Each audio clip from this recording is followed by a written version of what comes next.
January 5th of 2011. I was a senior in high school.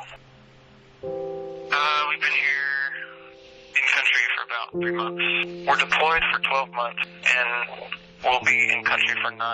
So I think we're supposed to head back somewhere between February and March.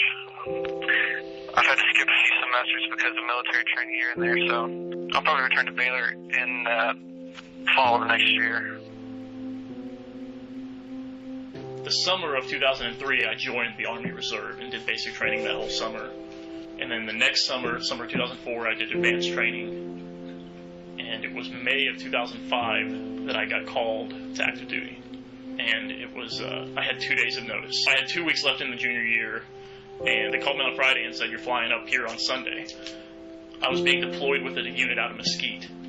My unit was a communications unit, so we were building communications networks. We were in the capital of Kabul, so we would go to different bases and help them build their communications networks. Then I came back, re-enrolled in fall of 2006, and then graduated in May of 2008. I first enlisted my junior year of high school in the Marine Corps. I was a really undisciplined child. I had emancipated when I was 15, and by the time I got to high school, I was in ROTC, and my dad was my teacher prior to him actually adopting me. I was first deployed in August of 2007. I saw combat in Iraq and Afghanistan. I had been shot 5 times. Several of them hit my plate. One hit my arm and another hit my leg. And I was in 2 vehicle-borne IED explosions. The explosions were very sudden and unexpected.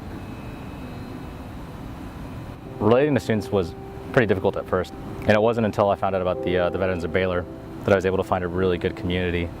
It started in 2011 and it has slowly been growing since then, and it's just nice to be able to speak to someone who's been there and has similar experiences that you can relate to.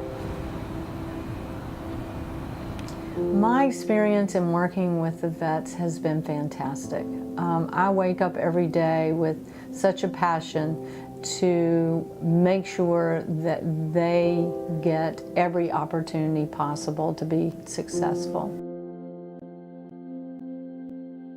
I was just looking for a work-study job. One of my friends was working at basketball games, and she could set me up with an interview with her boss. And I thought, well, that'd be cool. I'd like to work at basketball games because I was a big sports fan. And so I came in for an interview, and he said, usually we wouldn't hire someone who's a junior. You're a veteran, and I respect that, so I'll give you a chance. And I worked in this office for a year and a half while I finished up school. When I graduated, I got an internship at South Alabama and spent a little over a year there. And then my boss from Baylor called me and said they had an opening here. So I came back in October of 2009, and I've been here since.